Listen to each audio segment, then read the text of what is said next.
Página 5 de 420. Serie Siglo XXI, Historia Universal. El Imperio Chino, por Herbert Franke y Rolf Trauzetel, 1973. Capítulo 1. Los comienzos de la cultura china. 1.1. Mitos y leyendas. Las fuentes históricas chinas se configuran como un caso único en Asia, debido a su elevado número y a su, a veces, rigurosa exactitud.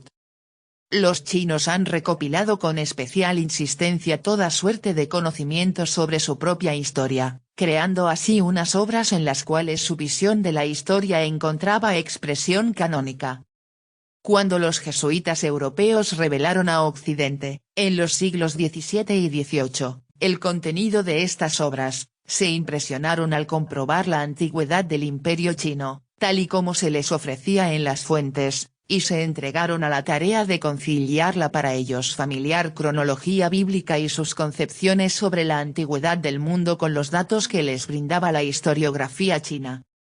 Hoy sabemos que la cultura china y la historia del imperio no se remontan a tiempos tan remotos, sino que datan de una época mucho más reciente. También ha podido comprobarse que esta imagen de la historia desarrollada por los chinos, imagen indicativa de la máxima antigüedad, tiene su propia historia, y que debe su aparición a una determinada constelación de elementos políticos e histórico-filosóficos. Se puede afirmar, no sin cierta ironía, que en China se sabía tanto más sobre la más remota antigüedad, cuanto más alejado se estaba de ella. La estirpe de los soberanos se iba remontando más en el pasado, y fue en la época Sung, en los siglos XI y XII, cuando culminó esta reconstrucción de la historia. Se trataba de una reconstrucción, de un conocimiento alcanzado casi especulativamente, y no de un proceso basado en una información concreta gracias a fuentes que no habían sido tomadas en cuenta anteriormente, o incluso en hallazgos arqueológicos. En el caso que nos ocupa, dos tendencias obraron simultáneamente. Por un lado, la ideología del Estado imperial a partir del siglo III a.C., que fue, por así decirlo, proyectada retrospectivamente sobre la historia, de forma que no pudiera imaginarse el pasado de China sino como un Estado imperial unitario. La segunda fue el empeño de las familias nobles por prolongar en el pasado, tanto como fuese posible, sus árboles genealógicos, encabezándolos con héroes míticos. La serie dinástica de los soberanos, los héroes clásicos originarios, se prolongó retrospectivamente, puesto que para el pensamiento político unitario no era posible, aunque se refiriera al pasado, una yuxtaposición de familias reinantes. En estas ideas influyeron tanto el racionalismo, que comenzó a marcar el pensamiento de la clase superior aproximadamente a partir de mediados del primer milenio antes de Cristo, como una radical desmitologización. Los héroes legendarios clásicos se convirtieron en emperadores terrenales con su corte, su administración y todas sus pertenencias. El último paso vendría después, a partir de la época Han, y como muy tarde a partir del siglo II a.C., cuando se intentó prolongar también en el pasado el cómputo de los años según cifras cíclicas, atribuyendo de este modo a los emperadores primitivos fechas concretas, si bien determinadas mediante simples conjeturas. No sería necesario entrar en mayores detalles sobre estas reconstrucciones de la historia si no fuera porque toda la época más antigua de la historia de China se convirtió en un elemento extremadamente significativo de su cultura, elemento que ha marcado de manera decisiva al pueblo chino. Los sagrados soberanos de la antigüedad fueron, y siguieron siendo, modelos de un gobierno ideal, y los consejeros de los soberanos terrenales exhortaban continuamente a estos a que les emularan. El haber esclarecido estas intrincadas relaciones es uno de los máximos méritos de la sinología europea de la época moderna. El estado actual de la investigación puede sintetizarse de la siguiente forma: solo a partir de la dinastía Shang, es decir, a partir aproximadamente de mediados del segundo milenio a.C., nos encontramos sobre un terreno plenamente histórico, habiendo fracasado los intentos de demostrar la plena historicidad de los emperadores primitivos. Pero con esto aún no se ha agotado la problemática de las tradiciones vernáculas chinas referentes a la historia más remota.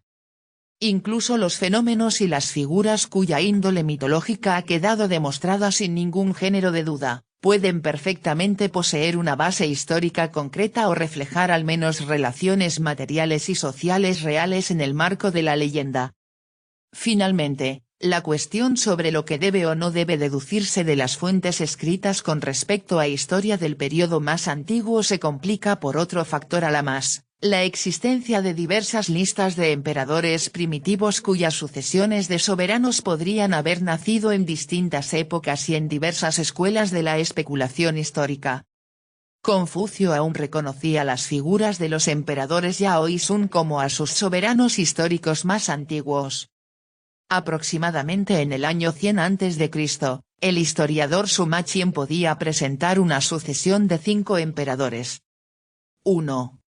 Huangdi, el emperador amarillo, entre el 2674 y el 2575 a.C.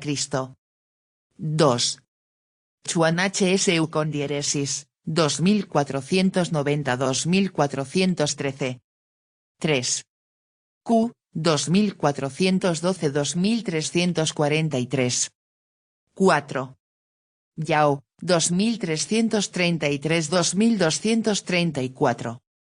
5. Sun, 2233-2184. Las fechas no se deben a Suma Qian, sino a especulaciones más tardías. Posteriormente la pseudohistoria colocó delante de estos 5 emperadores a los 3 sublimes, San Wang, atribuyendo asimismo fechas a sus reinados. Los encabeza Fuxi, presuntamente 2952-2836 a.C. La agrupación de 3 y de 5 refleja ciertas combinaciones cosmológicas de los siglos 2 y 1 a.C. El 5 corresponde a la imagen de los 5 elementos. En suma, estas series de emperadores primitivos se hallan vinculadas de manera notable a ideas evolucionistas.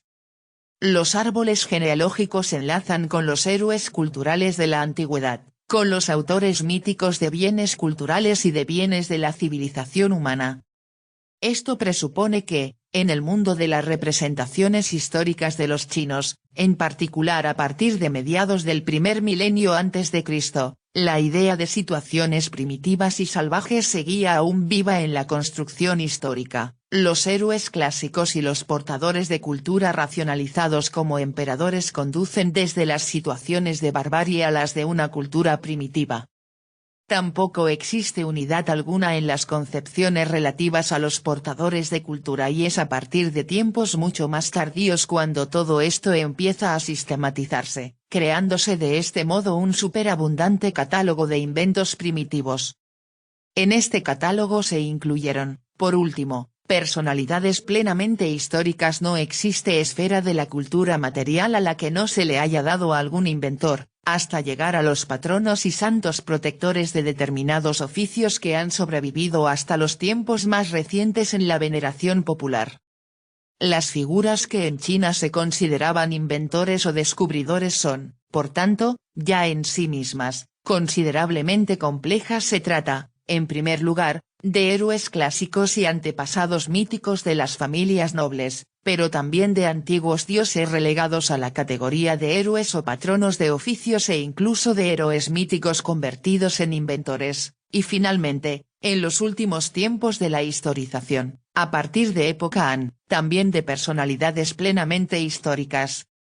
A partir de los siglos IV y III a.C., aparecen las tradiciones referentes al hombre primitivo, al que se representa viviendo en plena naturaleza o en cavernas, sin fuego para cocer los alimentos, vestido con pieles, sin conocer la institución matrimonial. El pueblo conocía solo a su madre, no a su padre.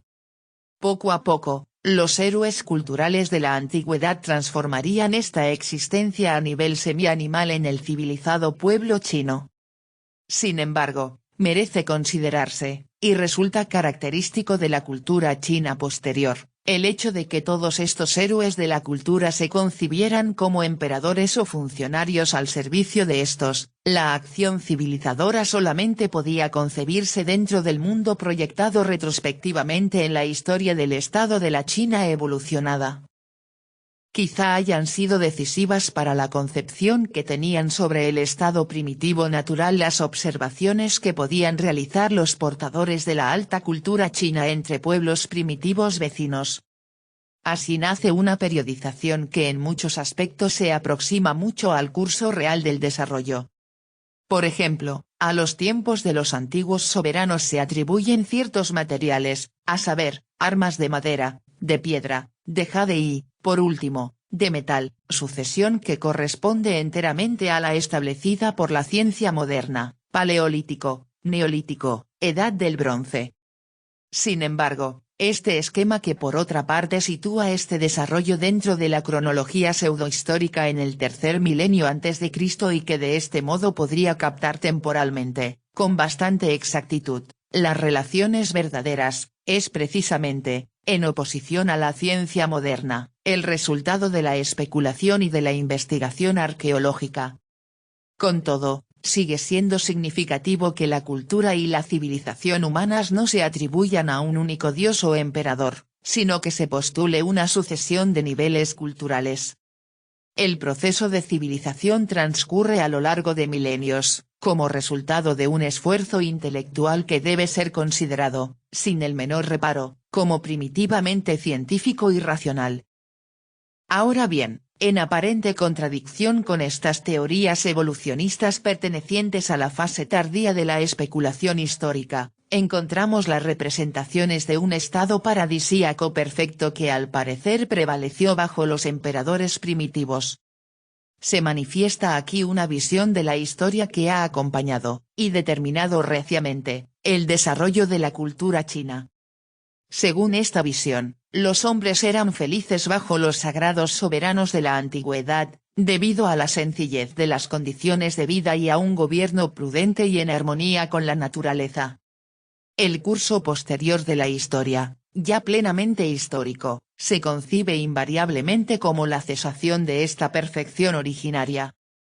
Se desemboca así en una sucesión de épocas históricas que llega desde los tres sublimes, pasando por los 5 emperadores, a las 3 dinastías hereditarias, Santai, es decir, las dinastías Xia, Shang y Zhou, las denominaciones dadas a los soberanos, sublime, Wang, emperador, Ti, y rey, Guan, título en especial de los soberanos Zhou, indican, también para los historiadores, una calidad decreciente. La época que se vive es imperfecta, el paraíso corresponde a la antigüedad. He aquí una de las raíces del tradicionalismo chino, que alababa el pasado a expensas del presente y veía el mayor mérito en la emulación del pasado, ya fuera real o imaginario. Las ideas que sobre el paraíso existían en la antigua China solo pueden comprenderse en relación con las distintas escuelas filosóficas. Cada una de ellas atribuyó su idea de un estado ético y sociopolítico ideal a la actuación de los diversos emperadores de los tiempos primitivos. Casi puede afirmarse que las figuras de determinados soberanos se han convertido en una especie de patrones de diversas corrientes filosóficas. Para los confucianos, Yao y Sun eran estos soberanos ideales, mientras que el emperador amarillo, Huangdi, era la figura guía de los taoístas, y el emperador Yu, fundador de la dinastía Xia, lo era de los seguidores de Moti. Otra personalidad mítica de soberano, el divino labrador, Shen Nung, era patrono e imagen ideal de ciertas sectas entusiastas de la naturaleza y enemigas de la civilización. Las condiciones reinantes bajo los soberanos ideales total o parcialmente míticos se imaginaban apacibles, los hombres no trabajaban con fatiga y había suficiente para comer. La población era escasa y los bienes abundantes, por lo que el pueblo no incurría en desavenencias.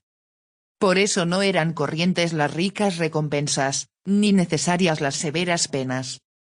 El pueblo decidía sus asuntos.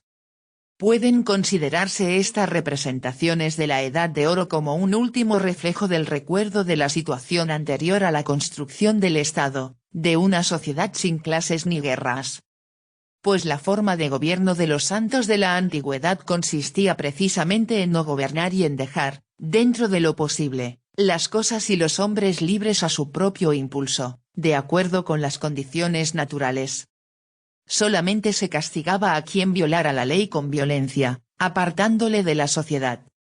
Gran número de los relatos pseudo-históricos sobre rebeldes deben entenderse precisamente en este sentido. Los motivos míticos juegan aquí un papel importante, puesto que los soberanos primitivos, en su carácter de héroes de la cultura, rechazan a los monstruos salvajes que amenazaban a la civilización.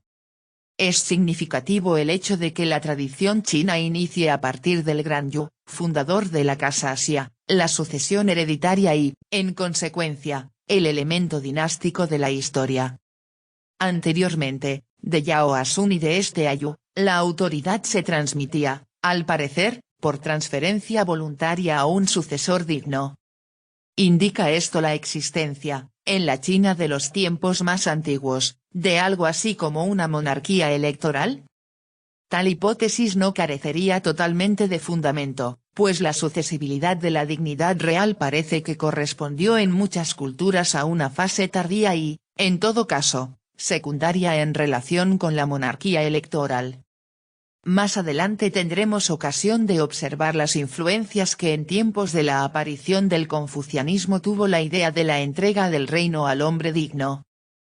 Por lo demás, no es necesario describir los diversos mitos ligados a los emperadores primitivos, por grande que sea su interés, pues en China la mitología no ha sido nunca fuente de inspiración para la literatura.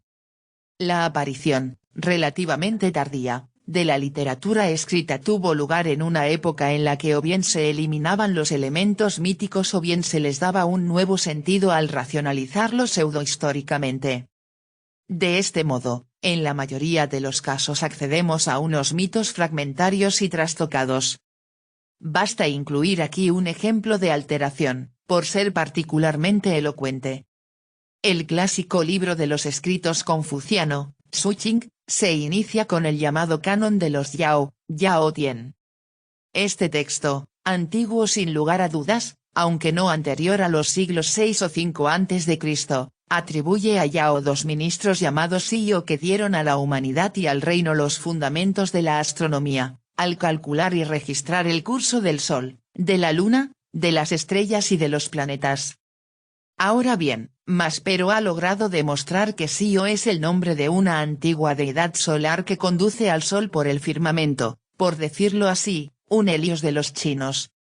Al redactar los antiguos mitos la imagen racionalizada que tenían del mundo los confucianos, convirtió al dios solar en una especie de funcionario de la astronomía. Las tradiciones referentes al sucesor de Yao, el emperador Sun, contienen, al igual que las referentes a su antecesor, muchos elementos míticos y fabulosos. Con los datos que los diferentes textos, incluyendo los apócrifos, nos ofrecen sobre Sun puede trazarse realmente un cuento sobre dos hermanos, uno bueno, Sun, y otro malo, Xiang. Este último, con la ayuda de sus padres, maquina contra la vida del hermano bueno. No obstante, otros elementos de las leyendas sobre Sun pueden tener una base perfectamente real. Por ejemplo, cuando se dice que procedía de los bárbaros del este. Los pueblos y vivieron hasta muy avanzado el primer milenio antes de Cristo en algunas regiones de la provincia de Shantung, de modo que eran un factor perfectamente real e histórica y geográficamente concebible.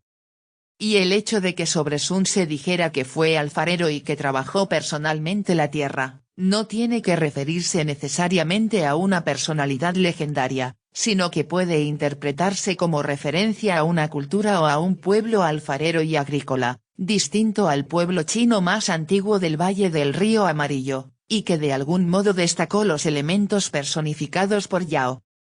En una ocasión, el canon de Sun Tian, del libro de los escritos, hace referencia a una asamblea en la que Sun, en calidad de soberano, remite una serie de deberes a los grandes que se encuentran presentes. Los nombres de estos hombres son, por ejemplo, pino rojo, tigre, oso, dragón de una sola pata. Hace ya más de 100 años el traductor del Suqing, James Lege, comentaba que los nombres parecían extraídos de una asamblea de indios norteamericanos. Estos nombres de plantas y animales, el hermano de Sun lleva también nombre de animal, a saber, Siang, elefante, sugiere la hipótesis de que hubiese existido el totemismo. Así, si elegimos aquellas partes de las leyendas sobre Sun en las que quizás sea posible descubrir una base real, la figura de Sun aparece efectivamente como personificación de una cultura o de una nacionalidad. Esta apreciación, que se debe a Edward Derkes, conduce a las siguientes conclusiones. Sun es el representante de una cultura del nordeste de China, distinta, al parecer, de la cultura de China propiamente dicha, cuya tierra natal ha de buscarse en el curso medio del río Amarillo o de sus precursores, de una cultura en la que se practicaba más la cría de ganado que la agricultura, que conocía un elevado desarrollo de la alfarería y una estructura social que permitía la poligamia con igualdad de derechos para las diferentes mujeres, la costumbre del levirato y la endogamia. El dios máximo era Shanti, el supremo antepasado deificado. En el culto existían imágenes adornadas de los antepasados. Derkes parece confirmar la hipótesis según la cual esta cultura podría identificarse con la cultura Lung San, es decir, la cultura de cerámica negra del Neolítico, que tuvo su foco central precisamente en la parte oriental del norte de China. Ver volumen 1 de la Historia Universal siglo XXI, Prehistoria, Pas. 252 y ss. Naturalmente, no es posible aportar ninguna prueba definitiva sobre esta hipótesis, pero juzgamos oportuno extendernos en este aspecto, para así mostrar que puede seleccionarse, en el mejor de los casos, de tradiciones chinas con respecto a una época sobre la que no disponemos de testimonios históricos directos. Con la dinastía Xia nos acercamos al comienzo de la historia propiamente dicha. Según las fechas de la tradición, cuya exactitud, sin embargo, como se ha dicho ya, no hay por qué aceptar necesariamente, esta dinastía habría reinado desde el año 2205 hasta el 1766 a.C. Si bien los anales chinos atribuyen a los Xia una lista de soberanos, los restantes testimonios literarios de que se dispone han de considerarse, en gran medida, como legendarios. Esto es válido principalmente para el fundador de la dinastía, el Gran Yu. Este presenta los rasgos característicos de un héroe de las inundaciones. El signo con el que se escribe su nombre aún no ha sido interpretado satisfactoriamente. Según el léxico paleográfico Suo Wen, obra que data de finales de la época Han, siglo II después de Cristo, el signo significaría un reptil. Ello concordaría con la importancia que el elemento agua tiene en los mitos relativos a Yu. El padre de Yu era Kun, nombre que significa, más o menos, gran pez. No debe descartarse la posibilidad de que Kun y Yu fueran originalmente dioses acuáticos zoomorfos. Las leyendas sobre Yu señalan a Kun como un ministro de Yao, que había recibido la orden de impedir el desbordamiento de las aguas, fracasando en su empeño. Su hijo Yu asumió esta tarea y construyó un desagüe. Expulsó a las fieras y a los monstruos y convirtió los antiguos terrenos pantanosos en fértiles tierras de labor. Es así como, en la tradición, su figura se transformó en héroe de la cultura que ayudó a cimentar el carácter agrario de China. Los mitos y las leyendas ligados a su nombre indican claramente la presencia de varios centros geográficos de su culto, en China septentrional y en la región del Yangtze, incluyendo Sichuan. Así pues, quizá haya que suponer que las tradiciones locales relativas a héroes de la inundación a dioses acuáticos originariamente zoomorfos pasaran posteriormente a uno de ellos, precisamente Yu. Tales sincretismos abundan en la mitología china posterior, que ni siquiera proyectó a las figuras de los dioses budistas. Por otra parte, debe observarse al respecto que, en China, a diferencia del cercano Oriente, las leyendas sobre el diluvio, tal y como se presentan en las distintas tradiciones sobre Yu, no conciben la inundación como castigo y venganza divinas. Incluso las legendarias inundaciones a las que Yu puso coto se consideran fenómenos de una naturaleza indómita y no un desastre impuesto por un dios vengativo. La lista de soberanos de los Xia no presenta nada especial en ninguna de las dos versiones que existen en ella. Sobre sus diferentes reyes se dice prácticamente tan solo que reinaron y murieron. En tal lista se enumeran 17 reyes que habrían reinado un total de 417 años. La cronología absoluta de esta dinastía resulta tan insegura como la de la dinastía posterior de los Shang, cuyas fechas, a su vez, dependen de cuándo se establezca el inicio de la dinastía Zhou, ver página 27. El cómputo cronológico ortodoxo señala a los reyes Xia a partir de Yu hasta el periodo comprendido desde el año 2205 al 1766 a.C. Ya se ha dicho anteriormente cómo debe interpretarse esta información. Pero, ¿acaso nos autoriza el hecho de que se nos presente al fundador de la dinastía, Yu, como héroe de la cultura y como dominador de inundaciones a considerar histórica a toda la dinastía con su lista completa de reyes? Lo cierto es que no ha sido posible demostrar arqueológicamente ni la propia dinastía, ni ninguna cultura por ella aportada. El nombre Xia no aparece ni en los oráculos en hueso ni en caparazones de tortuga de la época Shang. No se han conservado documentos de los Xia, de forma que todo lo que sabemos se basa en aquella lista de soberanos y en escasas informaciones legendarias que puedan proporcionarnos las fuentes literarias. Con todo, algunos de los escasos datos que proporciona la literatura son lo suficientemente concretos como para poder afirmar que el centro del estado Xia debía encontrarse en la parte meridional de la actual provincia de Shanxi. Con el acceso al poder de los Shang, la casa reinante de los Xia no fue extinguida, sino que sus miembros recibieron un feudo en Qi, territorio al sur de Shanxi. Aún en tiempos de Confucio pasaba esta comarca por ser patria de tradiciones sobre los Xia. Según las fuentes literarias, estas costumbres Xia se manifestaban, entre otras cosas, en una forma particular de inhumación con las piernas encogidas, en ataúdes de arcilla, que difería de las de los Shang.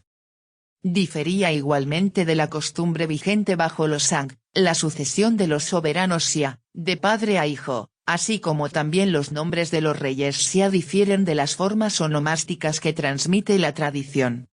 Con respecto a la época Shang, el nombre del hijo de Yu es aún legendario, Qi, el abridor, con él se relaciona la leyenda de un nacimiento sobrenatural a partir de una roca. Los restantes nombres apenas indican la existencia de algún elemento mítico. Solo 2 veces aparecen nombres de 2 sílabas entre los soberanos Xia, y en ambos casos existen datos que permiten eliminar a los portadores de estos nombres de la serie. Pu Qiang, el 11º rey, abandonó el trono, según se dice, y dejó que su hermano reinara en su lugar. Y el nombre del 14º, Kun Xia, está compuesto exactamente igual que los nombres de los reyes Shang, es decir, que lleva como segundo elemento un signo astronómico cíclico. Se dice de él que sirvió a demonios y duendes, que fue inmoral y que además había adorado a Shang-Ti, el dios supremo de los Shang, ver página 24. De aquí se ha deducido que Kun Xia fue un adepto de la religión Shang, religión que representa elementos chamánicos y orgiásticos. Si esta interpretación resultase acertada, los Xia no serían anteriores a los Shang, sino contemporáneos suyos, formando una especie de estado vecino de los Shang. Tal desplazamiento de complejos cronológica y geográficamente coexistentes debe atribuirse íntegramente a la tradición posterior, marcada tanto por las ideas evolucionistas como por la ideología del Estado chino unitario, proyectada sobre el pasado más remoto. Por tanto, tal y como ha demostrado Herques, no puede marginarse a los Xia como producto imaginario de la especulación histórica posterior. Página 15.